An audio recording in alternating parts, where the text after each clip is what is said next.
Сайн байцгаана уу? Өнөөдөр нэгсийн нэгтлэн бодох бүртгэлийн програм дээр хэрхэн төлбөрийн даалгавар үүсгэх ба харилцагын орлого зарлагын баримт үүсгэх талаар харилцъя. За, банк болон кассы системийн төлбөрийн даалгавар цэс рүү оронгууд үүссэн баримтууд нь харагдаг. Шинээр баримт үүсгэж болно.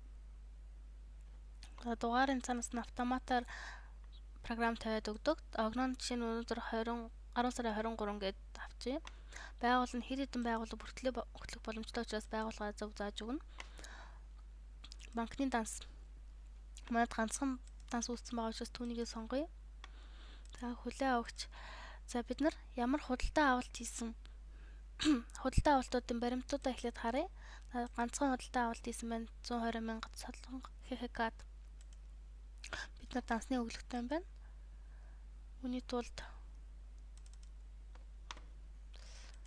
солонго ХХК гэж сонгоё. За, хүлээн авагчийн данс нь автоматар бүглэгдэж байна. За, гэрээ нэгийн дагуу мөнгөн хөрөнгийн хөдөлгөөний зүйлийг сонгож өгье. За, энэ бол бидний хувьд бараа материал авсан.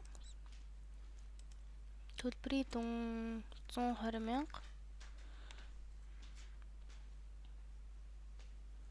Бослоод.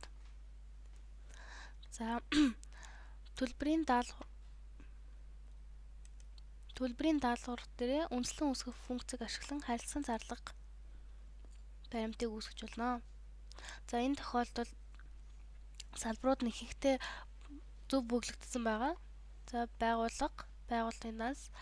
За, бүртгэлийн данс манай харилцах дансаас гарч байгаа. Хүлээн авагчийн данс нь за дүн 120 мянга. Бид нар бас энэ дээр нэмж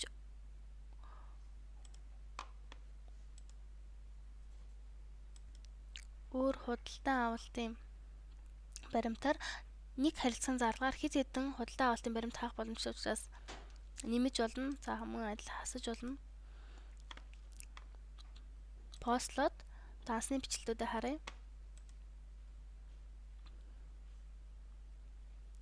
За, харах юм бол 30.01 хаагдаж, дансны өглөө нь хаагдаж байна.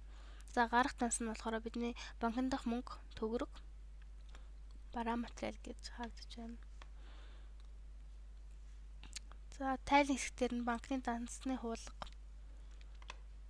бас дансыг зааж өгнө.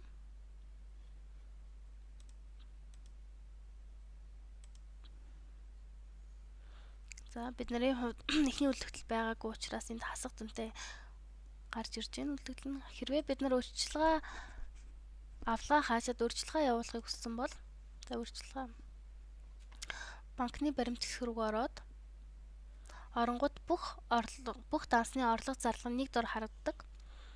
За, дэлгэцний баруун талд нь тухайн сонгогдсны баримтын маань өдрийн эхэнд хэд байсан зарлага орлого нь эцсийн үлдэгдэлтэйгээ харагдаж байна.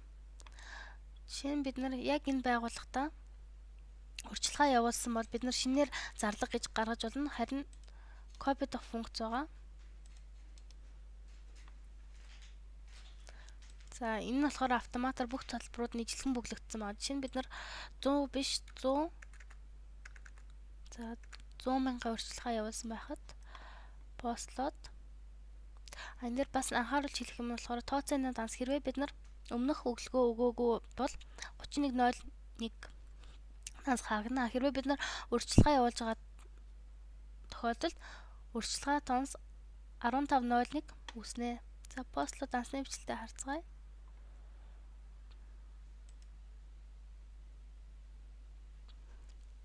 Бид нар өмнө өглөгөө хаацсан байсан учраас 15.01 урьдчилгаа үүсэж байна. За, одоо банкны дансны хуулгаа харангууд шинээр бүрдүүлэх хэрэгтэй. Тэгэхээр 120 мянга гарсан байна. За, анхаарал тавьсанд баярлалаа.